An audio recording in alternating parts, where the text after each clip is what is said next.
In this episode, we're going to have a quick walkthrough of Campy Creatures by Keymaster Games. Let's get playing.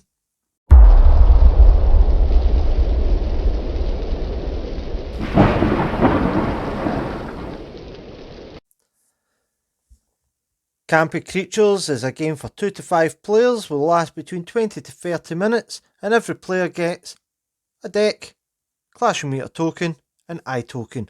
Every deck will be identical, and they'll have 9 cards ranging from 0 to 8. Next, you'll build your mortal deck.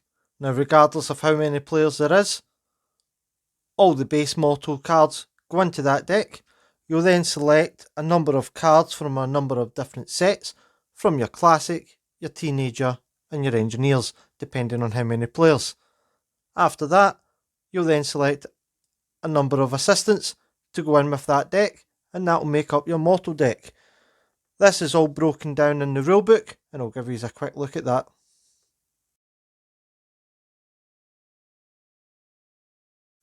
Now, to set up your board, simply place your mortal deck, shuffle your final act cards, select one, place it face down, place a number of assistant cards, depending on how many players.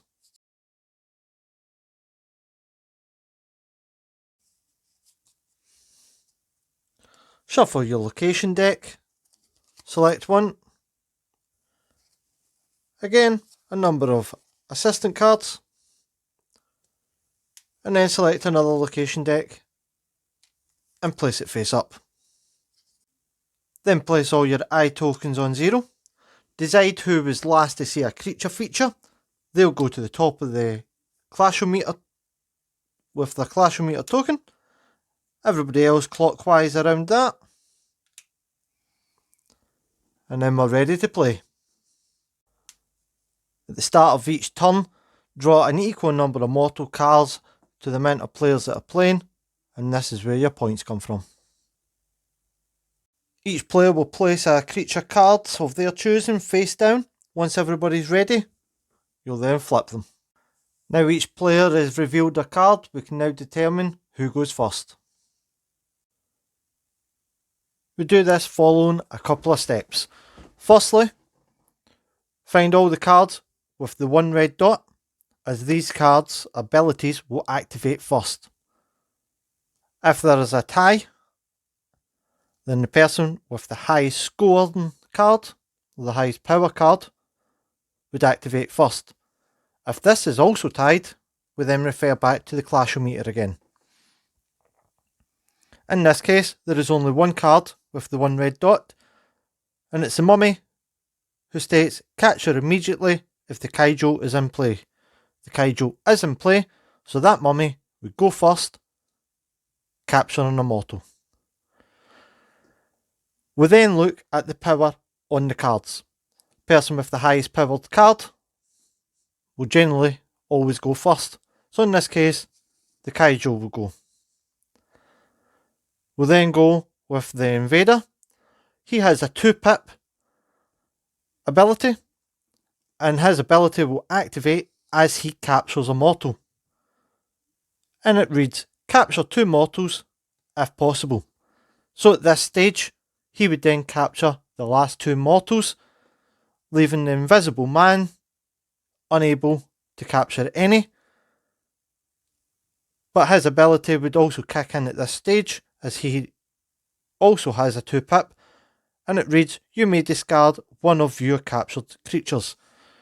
This is particularly handy, especially if you have negative point cards,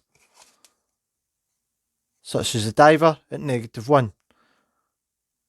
The Invisible Man would therefore be able to discard this card, getting rid of that off his score sheet.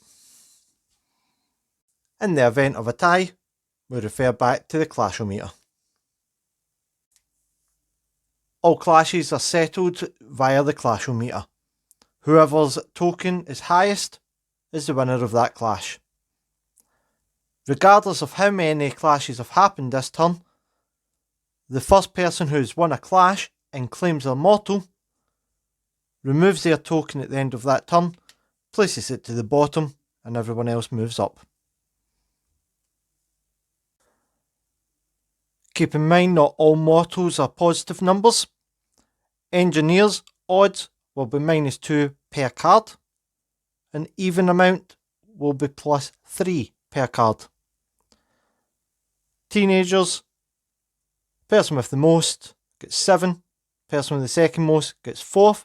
If there's ever a tie, then you simply refer back to your clasher-meter. Mortal cards will continue to be drawn each turn until there is only one left. At this stage, that is the turn over, and that is the round finished. This is when we'll add up all the points. The only exception to this is if it's an assistant that's the only card remaining. That card will then be discarded from the game, as the assistants don't hang about. Also, if you do collect the assistants, the more you collect, the more points you'll gain. These do not return back to the deck at the end of each round, whereas all other mortals will be collected back in, shuffled and started for the next turn.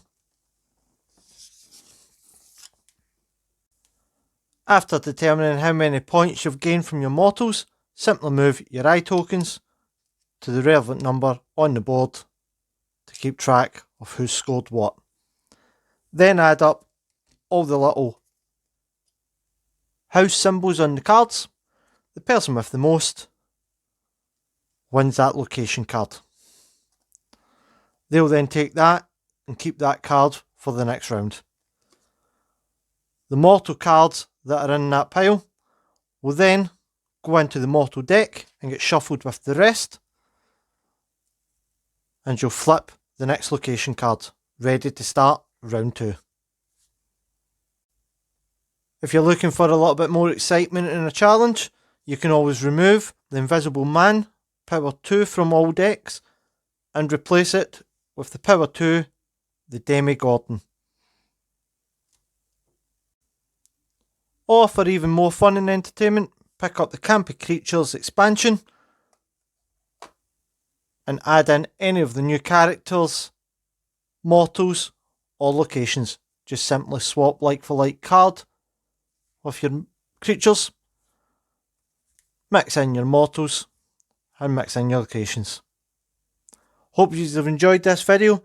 Any questions, comments or suggestions, stick in the comments box down below and I'll do my best to answer them as quick as I can. Have fun playing.